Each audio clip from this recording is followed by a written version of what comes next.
பிரைஸ்லாம் கர்த்தருக்கு ஸ்தோத்திரம் உண்டாவதாக. நம்ம உலகத்தை சிநேகிக்கலாமா, சிநேகிக்கக்கூடாதா? உலகம்னா என்ன? உலகம் எதை பற்றி சொல்லுது? நம்ம சொல்லணும். உலகம் சொல்கிறது மாயை இல்லையா? இந்த உலக காரியங்கள் எல்லாம் மாயை. வாலிபம் ஒரு மாயை. நம்ம சிறு பொழுது பிறக்கணும் இல்லையா? அது ஒரு மாயை. தாய் கர்ப்பத்தில் என்ன பாவத்தில் கர்ப்பம் தரித்தாலும் வேதம் சொல்லுது. அப்போது எல்லாம் மாயை. சூரியனுக்கு கீழே பிரசங்கி சொன்னது போல் எல்லாம் மாயை. அப்படி இருக்கும்போது நம்ம உலகத்தை நேசிக்கலாமா? நேசிக்கக்கூடாது. ஏன்னா அது கடந்து போகுது. நம்ம உலகத்தில் இருக்க போகிறது கிடையாது. நமக்கு ஒரு வாடகை வீடு. இந்த உலகம் நமக்கு வாடகை வீடு. பிறக்கிறோம், நம்மளை கேட்டு ஆண்டவர் நம்மளுக்கு கேட்டு பிறக்க வைக்கிறதில்ல. தாய் தப்பன் நம்மளை பிறக்க வைக்கிறதில்ல. தேவன் போட்ட பிச்சை, ஈவு. பிள்ளைகளை கத்தரால் ஒரு சுதந்திரம். அப்போது ஆண்டவர் கொடுக்குற ஈவு. யாருக்கு கொடுக்க சுத்தமாக இருக்கிறாரோ அவங்களுக்கு ஆண்டவர் கொடுக்குறாரு இல்லையா? எத்தனையோ பேர் மலடியாக இருக்கிறாங்க, எத்தனையோ பேர் குழந்தை வருஷ கணக்கு கிடையாது. ஆனால் இப்போ கல்யாணம் ஆனோடனே குழந்தை வந்தது ஒரே 10 மாதத்துல. அது எப்படி? தேவ சித்தம். நம்மளை குறித்து ஆண்டவர் குறிச்சிக்க சித்தம் தான் நிறைவேற்ற பண்ணணும் இல்லையா? அப்போது தேவ சித்தம் நிறைவேறுதுன்னா அப்போ நம்ம யார்? உலகத்தில் இல்லை, தேவனோட இருக்கிறவங்க. தேவனோட வாசம் செய்யணும்னு அர்த்தம். எப்போ நம்ம உலகத்தில் வந்துட்டோமோ அப்போது இதெல்லாம் துச்சமாக மதிக்கணும். உலகத்தை பற்றி கவலைப்படவே கூடாது. அது அது அது பாட்டுக்கு போயிட்டு கடந்து போகுது. பாருங்கள், ஒரு வருஷம் போகுது, ஒரு வயசு போகுது.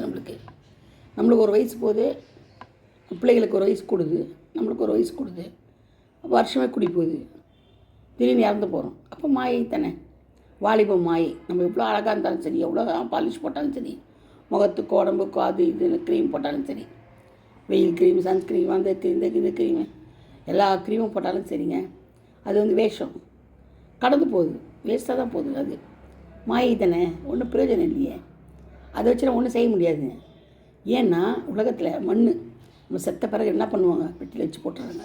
ஒரு நிமிஷம் நம்ம யோசித்து பார்த்தோம்னா நம்மளுக்கு எல்லாமே வெறுப்பாயிடும். மண்ணுக்கு கொண்டு போய் போட்டுறாங்க நம்மளை தூக்கி. இங்கே வந்தோடனே சாப்பாடு சாப்பிட்றாங்களா? துக்க சாப்பாடு கொடுக்குறாங்களா? அதோட 10ஆம் நாள், 8ஆம் நாள், 3ஆம் நாள், 5ஆம் நாள்னு கணக்கு வச்சு வயசானவங்களாக இருந்தால் கொஞ்சம் வச்சு என்ன பண்ணுவாங்க? காரியம் பண்ணுறாங்க. பிரியாணி கதை முடிஞ்சிச்சிங்களா? அதோட நம்ம கதை முடிஞ்சுது. நம்முடைய வர்க்கமே முடிஞ்சு போச்சு. நம்ம சாப்டர் க்ளோஸ். நம்ம அதுக்காக என்ன பிரயாசப்படுறோம் பார்த்தீங்களா?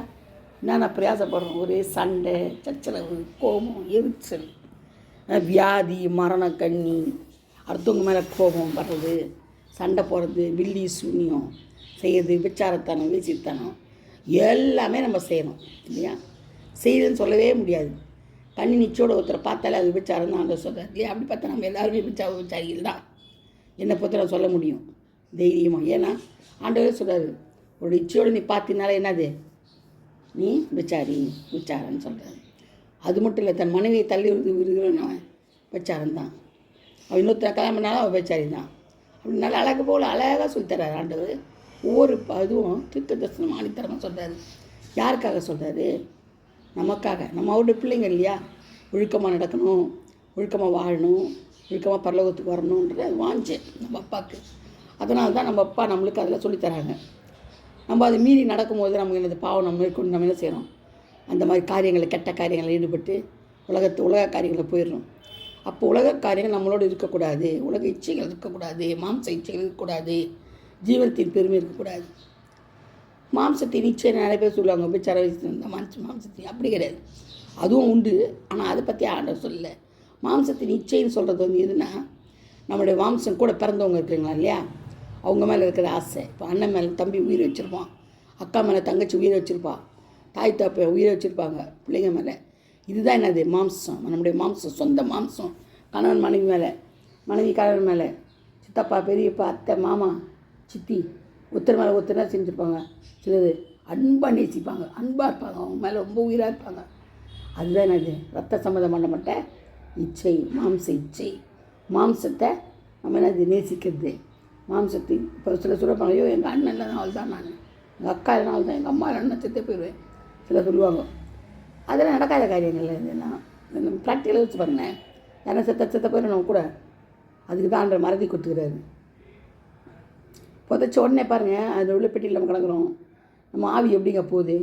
சரி, ஒருத்தங்க மரணம் பண்ணுறான், மரணம் வருதுல ஒருத்தருக்கு, இந்த மரணம் ஜீவன் எந்த பக்கமாக போகுது சொல்லுங்க பார்ப்போம். யாராவது பார்த்துருக்கீங்களா? பார்த்துட்டு நிறைய பேர் பார்த்துருப்பீங்க, தெரியாமல் இருக்காது. மரணம் ஒரு வீட்டில் நடக்குது, இதாக இருக்குது, எல்லா வீட்லையும் நடக்குது. மரணம் நடக்காது வீடே கிடையாது உலகத்தில். அப்போ நடக்கும்போது ஒருத்தருடைய ஜீவன் எப்படி போகுது, எதன் வழியாக போகுது? எனக்கு தெரிஞ்சதை நான் சொல்கிறேன். வாய் வழியாக போகுது. எப்படின்னா, அவங்க கடைசியில் வாய் மூடிட்டு அப்படியே படுத்திருப்பாங்க. நான் ஒரு ஏதாச்சும் சோத்திரம் பண்ணி இருப்பாங்க, சிலது மரண பயத்தில் இருப்பாங்க, எப்படி எப்படி இருப்பாங்க. அப்போது கடைசியாக உயிர் போகும்போது வாய் வழியாக ஒரு சவுண்டு வரும். அதான் போயிடுச்சுன்னு அர்த்தம். நம்மளோட உயிர் எப்படி போச்சு? வாய் வழியாக காற்று போல் அப்படி போயிடும். இதுதாங்க இந்த ஒரு காற்று கற்றுக் கொடுத்தது ஜீவனு நமக்குள்ளே இருக்குது. ஆனால் அதுக்கு என்ன நம்ம ஆட்டம் ஆடுறோம்னா, பேச்சு பேசுகிறோம், என்ன பயங்கரமானதெல்லாம் செய்கிறோம். நம்ம செய்யாதது என்ன? வீரம் வீரம் வீரம் வீரம் பேசுகிறோம், வசை சொற்கள் பேசுகிறோம், கெட்ட வார்த்தை பேசுகிறோம், சர்ற மாதிரியா ரவுடித்தனம் பண்ணுறோம், குடிக்கிறோம், வெறிக்கிறோம். என்னென்னமோ பண்ணுறோம் பாருங்க. நம்ம இச்சையை தூண்டிடுறோம், எல்லா காரியங்களையும் பண்ணுறோம் நம்ம இஷ்டப்படி. ஆனால் நிலையான வீடு நமக்கு இங்கே இல்லை, பரலோகத்து தானே. அந்த யாராவது யோசிக்கிறோமா? நம்ம யோசிச்சு வச்சுங்களேன், நம்ம எதுவுமே செய்ய மாட்டோம். ஆண்டவருக்குள்ளே கட்டப்படும் மாளிகையாக கட்டப்பட்டு செய்து கட்டப்பட்ட மாளிகை ஆகி நம்ம என்ன செய்வோம்? அவரோடு கூட பரதேசியில் இருப்போம். ஏன்னா பரலோகத்தின் தேவன் நம்ம கூட இருக்கிறார். அதை யாராவது நினைக்கிறீங்களா? எப்போது நம்ம கூட நம்மளுடைய தேவன் இருக்கிறார். ஏன்னா நம்மளை அழைத்தவர் உண்மையுள்ளவர், நம்ம தெரிந்து கொள்ளப்பட்டவங்க, நம்ம கைப்பிடிச்சு அழைச்சி நடத்துகிறாரு. ஒவ்வொரு நாளும் கண்ணின் பனையும் போல் காக்கிறாரு. நம்மளுக்கு என்ன சொல்கிறாரு? புத்தி சொல்லி நடத்துகிறாரு. போதித்து உன்னை நடத்துவேன்றார். செய்வார், நம்மளை போதித்து நடத்துவேன்றார். நம்ம யார் நம்மளை போய் போதித்து நடத்துறதுக்கு? அவருடைய பிள்ளைங்க. அவர் கொடுத்த ஜீவன் நமக்குள்ளே இருக்குது. இன்னும் தான் நம்ம தாயின் கர்ப்பத்தில் உருவானா கூட, தாயின் கர்ப்பத்தில் எலும்புகள் எப்படி உருவாச்சு நம்ம கண்டுபிடிச்சோம். டாக்டர் கண்டுபிடிச்சாரா? சயின்டிஸ்ட் கண்டுபிடிச்சாங்களா? எப்படி ஒரு வயிற்றுக்குள்ளே வந்து நரம்பும் சதையுமாக வந்து அது உள்ள குடல், குட்டி குடல், அதெல்லாம் வந்து கை கால் முடிச்சு எப்படி வந்துச்சு? யோசனை பண்ணுங்கள். இது இல்லை எந்த டாக்டரோ எந்த விஞ்ஞானியோ கண்டுபிடிக்கல. தாயின் கர்ப்பத்தில் உருவான எலும்புகள், நரம்புகள், தசைகள், உருவங்களை யாருமே கண்டுபிடிக்கல இது வரையும். அது யாருடைய வேலை? ஆண்டவர் கொடுத்த வேலை, ஆண்டவர் செய்த வேலை. தாயின் கர்ப்பத்தில் நம்மளை ஆண்டவர் உருவாக்குறார், பாதுகாக்கிறார். நம்மளை 10 வயிற்று இருக்கும் போதே நம்மளை பாதுகாக்கிறார். கண்ணின் பனிமையோடு பாதுகாக்கிறார். உன் கருவை என் கண்ணை கண்டதுன்றார். அவன் கண்கள் நமக்கு கண்ணு தான் நம்ம கருவை. அப்போ பாருங்கள், எவ்வளோ பெரிய ஆண்டவர் நம்மளுடைய ஆண்டவர். பயங்கர பராக்கிரமசாலி. வார்த்தையே கிடையாது. அவர் சொல்லணும்னா நம்மளுக்கு வார்த்தை கிடையாது. நம்ம யோசிக்கிறோமா? ஒரு 5 நிமிஷம் நம்ம யோசிக்கிறோமா? இதெல்லாம் நம்ம யோசிச்சா நம்ம இருக்கவே மாட்டோம், யோசிச்சாமல் இருக்க மாட்டோம். இந்த மாதிரிலாம் செய்யவே மாட்டோம். காரியங்கள் எல்லாம் விட்டுட்டு, இல்லை கெட்ட காரியங்கள், தீமையான காரியங்கள் எல்லாத்தையும் விட்டுட்டு ஆண்டவர் பின்னாடி என்ன செய்வோம்? போவோம். என் பின்னே வான்னு சொன்ன உடனே சீச்சர்லாம் செஞ்சாங்க. அழுத்து போட்டு அப்படி போயிட்டான். வளையாவது கிளையாவது தூக்கி போட்டு போயிட்டான். ஏன்னா அவர் மேலே ஒரு நம்பிக்கை. யாரோ தெரியலையே நம்மளை கூப்பிட்றாரு தீர்க்கதரிசி அப்படின்னு சொல்லிட்டு என்ன பண்ணுறாங்க? அவருடைய அற்புதத்தை பார்த்து ஓடுறாங்க பின்னாடி. நம்ம ஓடுறோமா? நான் அதை அற்புதம் ஆண்டவர் செய்தார் நம்ம வாழ்க்கையில், நம்முடைய ஜீவியத்தில், நம்ம பிள்ளைங்க மத்தியில், புருஷ மத்தியில், மனைவி மத்தியில் என்ன செய்தாலும் சரி, உற்றார் ஒரு மத்தியில் செய்தாலும் நம்ம மனசு கல்லான மனசை வச்சுக்கிட்டு அடுத்த நிமிஷம் என்ன செய்த ஆண்டவரை மதிக்கிறதே கிடையாது. நம்ம இஷ்டம் போல் தான் செய்கிறோம். அவரை கேட்டு செய்கிறோமா? எந்த ஒரு காரியத்தையும் நம்ம கேட்டு செய்யாததுனால தான் நம்ம பாவங்களே பிறக்குது. நம்ம கேட்கணும், ஒவ்வொரு வார்த்தையும் அவர் கேட்கணும், எதிர்பார்க்குறாரு. நம்ம பிள்ளை என்னை கேட்குமா? என்னை கேட்டால் நான் என்ன செய்வேன்? தருவேனே. என்னை கேட்கலையே என் பிள்ளை, என் குழந்தை என்னை கேட்கலையே அப்படி சொல்லி அவர் வேதனைப்படுறாரு. அப்போ நம்ம என்ன செய்யணும்? ஒரு காரியத்துக்கும் அவரை கேட்கணும்.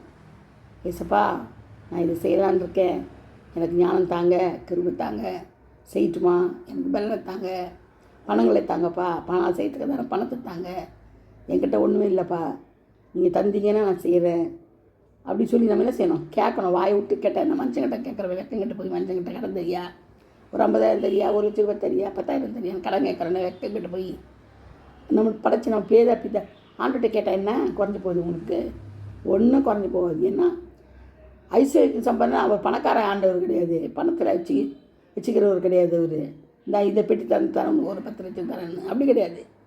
ஐஸ்வர்யம் எல்லாவற்றிலும், ஐஸ்வர்யம் எல்லாவற்றிலும், செல்வங்கள் பொருள்கள் எல்லாத்துலையும் பெரிய ஐஸ்வர்யம். ஆனால் ஐஸ்வர்யன்றது வேறு, இந்த உலக ஐஸ்வர்யம் வேறு. உலக ஐஸ்வர்யம் வந்து பணம், பொருள், நகை, நட்டு, அதுதான். ஆனால் அவருடைய ஐஸ்வர்யம் வந்து ஆவிக்குரிய ஐஸ்வர்யங்கள் எல்லாமே மேலான ஐஸ்வர்யம். அது நினச்சி பார்க்க கூட முடியாது. அப்படி தேவன் ராஜ்யத்தை தேடுகிறார். தேவன் ராஜ்யத்தை தேடணும். தேடுறவங்கன்னா எங்கே தேடுறோம்? தேடுறதே இல்லையே. நானே எத்தனை நாள் தேடுறதே இல்லையே. அப்புறம் அடி மேலே அடி ஆண்டரை கொடுத்து அடி மேலே அடி வச்சு அம்மியை நகரமாக பாருங்கள். அந்த மாதிரி என்னை போட்டு தள்ளி அசைஞ்சு தான் நான் செஞ்சேன். ஏன்னா எனக்கும் கிடையாது, எனக்கும் தெரியாது இதெல்லாம். இந்த மாதிரிலாம் அடி ஒன்றுலாம் தெரியாது. சாட்டையில் அடித்தார் அன்றைக்கி, அது நெஜ அடி. ஆனால் எனக்கெல்லாம் விழுந்த அடி இது மனசில் பட்ட அடி, இருதயத்தில் அடி, சரியான அடி, வாழ்க்கையில் அடி, துரோகத்தனம் எல்லாத்தையும் சந்திச்சாச்சு. ஒரு பிரயோஜனம் இல்லை. மனுஷன் நம்புவதை பார்க்கலாம், கர்த்தர் பின்பற்றல இருப்பதே நலம். சுவாசமுள்ள மனுஷன் நம்பக்கூடாது. தேவாதி தேவனை இயேசு கிறிஸ்து தான் நம்பணும். அவர் தான் நம்மளுக்கு எல்லாமே. தாய் தகப்பன் உற்றார் உறவினர் பந்து எல்லாமே தகப்பன் மகனுக்கு மகன் எல்லாமே. ஒருத்தரும் இல்லைன்னு சொல்லவே முடியாது. ஏன் சொல்லுங்கள்? அதை அனுபவிச்சுக்கிட்டு தாங்க தெரியும். அந்த சூடு நம்மளை விட மாட்டாருங்க, நம்மளை விடவே மாட்டார். ஆண்டவர் வந்து பிள்ளையா தேர்ந்தெடுத்தார்னா, அவர் அன்பு நம்ம மேலே வச்சுட்டாருன்னா ஒரு நாள் அதை எடுக்க மாட்டார். பழைய ஏற்பாட்டில் பார்த்தீங்கன்னா பலி செலுத்தினாங்க, எல்லாம் பண்ணாங்க. அப்பயும் அடி மேலே அடி விழுந்துது அவங்களுக்கு. ஏன்னா கீழ்ப்படியாதனால, விக்கிரகாராதனை செய்ததுனால, சுரூபங்களை வணங்கியதுனால இல்லையா? அந்த மாதிரி பேர் பலதரப்பட்ட தெய்வங்களை அவங்க வணங்குறதுனால அவங்களுக்கு என்ன இருந்தது? அடி கொடுத்தாரு. ராஜாக்களை மேற்கொள்ள செய்தார். ராஜாக்கள் வந்து பிடிச்சின்னு போயிட்டாங்க. அந்த மாதிரி செய்தார். ஆனால் புதிய ஏற்பாட்டில் பாருங்கள், நம்முடைய தெய்வம் பிதா குமாரன் பரிசுத்த ஆவியானவர் யார்? இயேசு கிறிஸ்து தான். அங்கேயும் அவர் ஆதியிலேயே அவர் இருந்தார். இப்போயும் தன்னையே பலியாக கொடுத்து குமாரன் இப்போயும் நம்ம கூட பரிசுத்த ஆவியானவராக இருக்கிறார். அப்போது பரிசுத்த ஆவியானவர் இருக்கும்போது நமக்கு என்ன கவலை? ஆவியில் பலன் கொள்ளத்துக்கு என்ன கவலை? ஆண்டவர் கேட்கணும், கூப்பிடணும். ஆவியானவரே எனக்கு உதவி செய்யுங்கப்பா, என் கூட வாங்க, நான் செய்யணுத்தெல்லாம் ஒரு நாள் தடைப்படக்கூடாது, என்னோட பேசுங்க அமீன் ஆண்டவரேன்னு சொல்லி நம்ம என்ன செய்யணும்? கூப்பிடணும். அவரை கூடும்போது அவர் என்ன செய்வார்? நம்மளுக்கு ஆவிக்குரிய ஜீவியத்தில் ஜெயத்தை கட்டிடுவார். ஜீவியம் நமக்கு ரொம்ப முக்கியங்க. ஜீவி இருந்தால் தான் நம்ம பரலோகம் போக முடியும். ஜீவியத்தில் ஜெயம் இல்லைன்னா நம்ம பரலோகம் போக முடியாது. அதனால் நம்ம என்ன செய்யணும்? நம்மளுடைய ஜீவியத்தை பரிசுத்தத்தை கேட்கணும். பரிசுத்தத்தை தாங்கப்பா, எனக்கு பரிசுத்தத்தை தாங்க, உண்மை போல என்னை மாற்றுங்கப்பா, உண்மை போல மாற்றும், நீங்கள் வச்சுருக்கிற அந்த பரிசுத்தத்தை எனக்கு தாங்க. ஆவியானவரே எனக்காக நீங்கள் பெருமிச்சோடு யுத்தம் பண்ணுறீங்கப்பா, ஜபத்தை தரீங்கப்பா, ஜப ஜீவித்தை தாங்க. ஆமீன் ஆண்டவரே என்னோடு கூட வாங்கப்பா. நான் இருக்கும்போது, நடக்கும்போது, தூங்கும்போது, ஒவ்வொரு காரியங்களையும் தேவன் என்னோடு இருங்கப்பான்னு சொல்லிட்டு நம்ம என்ன செய்யணும்? அவரை கேட்கணும்.